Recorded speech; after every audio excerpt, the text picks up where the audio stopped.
Olá!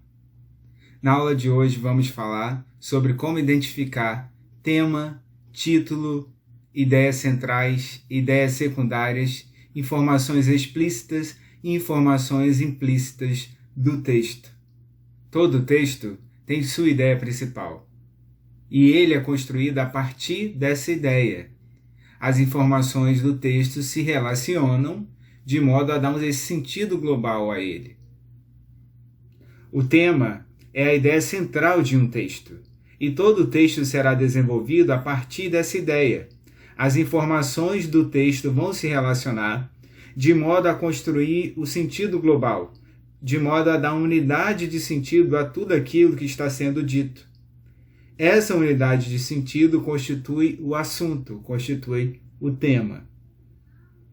É importante reconhecer a temática do texto para depreender daí o seu sentido global. As informações que se relacionam com o tema é o que nós chamamos de subtemas. Os subtemas se relacionam para estabelecer um eixo temático e dar unidade de sentido ao texto. Quando nós falamos de texto, não se trata apenas de um texto verbal com palavras escritas. Não. Texto pode ser também leitura de imagens. Nas imagens, os elementos pictóricos vão contar uma história. Dali é possível a gente depreender o seu sentido mais geral, o seu sentido mais restrito. Nas imagens também tem unidade de sentido. Esses elementos relacionados em um texto, seja ele imagético ou um texto verbal com palavras escritas, constituem a coesão e coerência textuais. Todo texto possui informações essenciais e informações secundárias.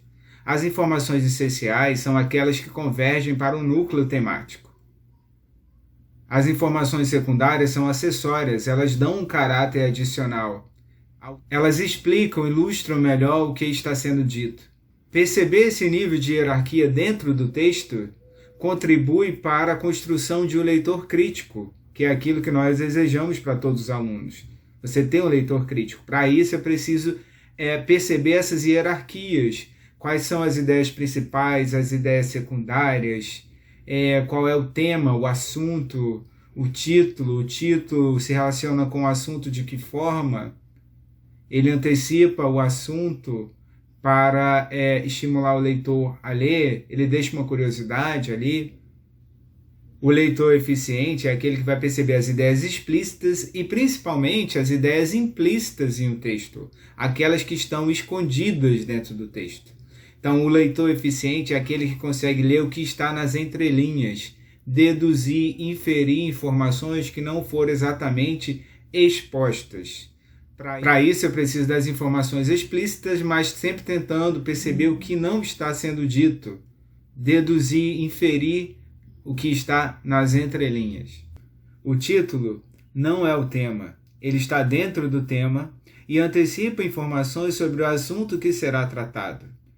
O título, por sua vez, ele serve para estimular a curiosidade do leitor, para que ele queira ir além, descobrir o que aquele texto traz. Então, às vezes, o título é uma ideia vaga do assunto do texto. Para analisar melhor essa questão de tema, título, ideias centrais, ideias secundárias, o que está implícito, o que está explícito, eu trago aqui alguns pequenos textos para a gente analisar. De início, nós temos o poema da grande Cecília Meirelles, nossa poetisa maior, que se chama Retrato. Então, de cara, eu tenho aqui o título, Retrato. Esse é o título. Lembrando que o título não é o tema, nós não temos o tema aqui. Mas ele nos deixa entrever que vai haver aqui alguma espécie de descrição, tal qual um retrato, algo desse tipo, né? Então, já nos estimula a querer ler o texto e saber do que realmente ele trata. Então, os versos dizem o seguinte: eu não tinha este rosto de hoje assim calmo, assim triste, assim magro, nem estes olhos tão vazios, nem o lábio amargo. Eu não tinha estas mãos sem força, tão paradas e frias e mortas. Eu não tinha este coração que nem se mostra. Eu não dei por esta mudança tão simples, tão certa, tão fácil. Em que espelho ficou perdida a minha face? A gente percebe que a personagem está indo ao encontro da percepção de que ela envelheceu. Quando ela fala aqui, ó, estas mãos sem forças, paradas, frias e mortas, essa percepção de envelhecimento é o que vai constituir o tema do texto, né? Uma percepção súbita do envelhecimento. Ela diz aqui, ó, súbita, repentina. E eu não dei por esta mudança tão simples, tão certa, tão fácil. Tão fácil porque as pessoas envelhecem. Então é natural, é certo, é simples, é fácil, acontece. Quando ela percebeu, já estava ali, né, diante daquele corpo frágil. Aqui nós temos uma charge, né, em que o estudante fala para a professora: aí, professora, eu e os brother tudo, tipo assim, não estamos achando maneiro as paradinhas do Nil Português. A professora fica: hã? Do que isso se trata, né? Então, veja, qual é a temática aqui da charge? Qual é a temática da situação? É uma crítica ao uso de gírias, né, por parte dos estudantes, ao uso excessivo de gírias. Não é exatamente o que o garoto está falando. É óbvio que nós temos aqui uma ideia secundária de que está havendo uma mudança no português. Ele está se referindo à reforma ortográfica de 2012 na língua portuguesa.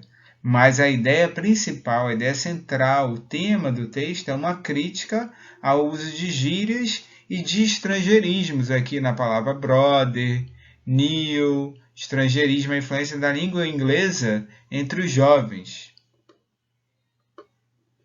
Nesta charge aqui nós temos ali a televisão, né, falando sobre vários temas importantes como desabamentos, chuvas, corrupção, importantes, assim, temas que cercam a nossa vida, né?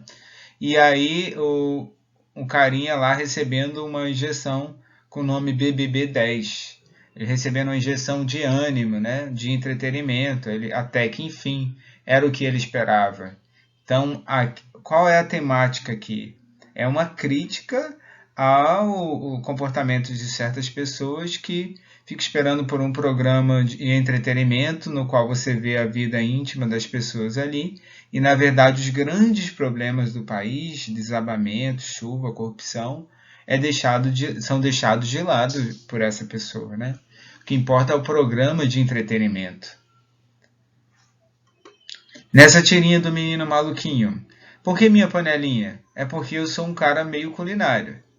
Tenho cuca fresca, as ideias fervilhas dentro da minha cabeça, e o pessoal aí diz que eu sou fogo. Então veja o menino maluquinho tentando justificar porque que ele usa a panela. E aí eu trago para vocês essa informação aqui. Por que ele dizem por aí que eu sou fogo? Então a ideia de ser fogo, o menino maluquinho entende de uma forma diferente. Quando falam que ele é fogo é no sentido figurado, de que ele não é uma criança fácil, é uma criança sapeca, desafiadora, inquieta, e ele interpreta de que maneira? Eu sou fogo, já que eu sou fogo, eu preciso usar uma panela. A panela vai ao fogo. Então ele interpreta quase de uma forma literal a palavra fogo, né? Então ele não consegue perceber o que está implícito na informação fogo, que é uma metáfora, que é uma figura de linguagem. Nesta outra tirinha do menino maluquinho, nós temos o menino maluquinho falando: vamos na festa da Leiloca? Leiloca? Ah, não. Lá a gente não conhece ninguém. Ótimo, festa serve para isso, para a gente conhecer gente nova. E você acha que eu vou querer que um desconhecido qualquer me conheça? Aqui é a fala do Juninho, né? O Juninho falando para ele que não quer que um desconhecido qualquer o conheça. A partir dessa tirinha, o que nós podemos depreender de situações implícitas, de informações implícitas? A gente percebe que o menino maluquinho gosta muito de festa, gosta de conhecer pessoas novas, ele é dado a fazer novas amizades, e percebemos também que o Juninho ele é seletivo. Ele não quer conhecer pessoas novas, ele não quer conhecer pessoas desconhecidas, né? A gente consegue depreender essas duas informações dessa tirinha. Um é mais amigável e o outro é menos amigável, mais seletivo, mais no mundo dele ali. Para finalizarmos essa análise que estamos fazendo de alguns textos e imagens, temos aqui uma tirinha da Mafalda. Mafalda conversando com uma amiga dela, né? A amiga diz o seguinte: tem razão, Mafalda. Não posso ser uma mulher como nossas mães, que se conformavam em aprender corte e costura. Nossa geração é diferente, é a geração da tecnologia, da era espacial, da eletrônica, etc. Portanto, não vou cair na mediocridade do corte e costura. Nunca. A ciência me chama. Quando eu crescer, vou comprar uma máquina de tricô. A cibernética me atrai. Adoro a cibernética. Então, nós percebemos aqui, a personagem ali vem de uma argumentação com a Mafalda, né? A Mafalda estava argumentando com ela sobre o papel da mulher na sociedade. E essa vai ser a temática, qual é o papel da mulher numa sociedade moderna. Né? As mulheres aí, influenciadas por suas mães, escolhiam tradicionalmente o corte e costura. A personagem que dialoga com a Mafalda diz que não, que vai fazer tudo diferente, que vai buscar um outro rumo, vai querer se posicionar diferentemente na sociedade, vai querer exercer novos papéis, etc. e tal. E lá no final nós temos uma quebra da expectativa. Porque o novo papel que a personagem percebe que é para ela, na verdade, é só uma repaginação da mesma coisa, que é, na verdade, uma máquina de tricô cibernética. Vai continuar fazendo a mesma coisa que as mães, as avós faziam, mas agora numa espécie mais, de uma forma mais moderna. Provavelmente a argumentação da Mafalda não era essa, era uma argumentação de que a mulher deveria procurar determinados espaços na sociedade, né? Isso tudo está nas entrelinhas, né, da conversa, de que a mulher, segundo a Mafalda ali argumentando, né, conhecendo a Mafalda politicamente como nós conhecemos, da forma que ela atua, né, que a personagem da Mafalda atua, nós depreendemos da tirinha que a Mafalda havia argumentado com ela que a mulher deveria, no século XXI, ter um papel mais ativo na sociedade, procurar encontrar outros espaços na ciência, na tecnologia, e não simplesmente se acomodar ao corte e costura tradicional das mães, das avós. Isso tudo são informações que estão implícitas. Veja, o que está explícito é a situação da menina ali falando que vai querer um outro posicionamento na sociedade, etc. E tal. Nós implicitamente percebemos que tem muita coisa ali que foi dita antes pela Mafalda, né, em relação ao papel da mulher na sociedade. A ideia da escola é que nós tenhamos leitores críticos, capazes de ler nas entrelinhas. A ideia de todos os professores de língua portuguesa é que nós tenhamos leitores críticos, né? É o que nós percebemos ali na tirinha da Mafalda. Você conseguir depreender essas informações que não estão sendo ditas, mas que estão implícitas e estão subentendidas. Esse é o ponto a que nós devemos tentar chegar, nos tornarmos leitores críticos, leitores do mundo, leitores das entrelinhas. Se o leitor capta esses dados nas entrelinhas, nós temos uma leitura eficiente, uma leitura capaz de ver o que está exposto, a questão explícita, muitas vezes, da linguagem não verbal, através das imagens, né? Quando se trata de chás de tirinhas, e o que está implícito. O que está implícito, o leitor inferiu. O leitor deduziu aquelas informações que vão ajudar a construir o sentido global do texto. Espero que tenham gostado da aula sobre tema, título, ideias principais, secundárias, informações explícitas e implícitas. Não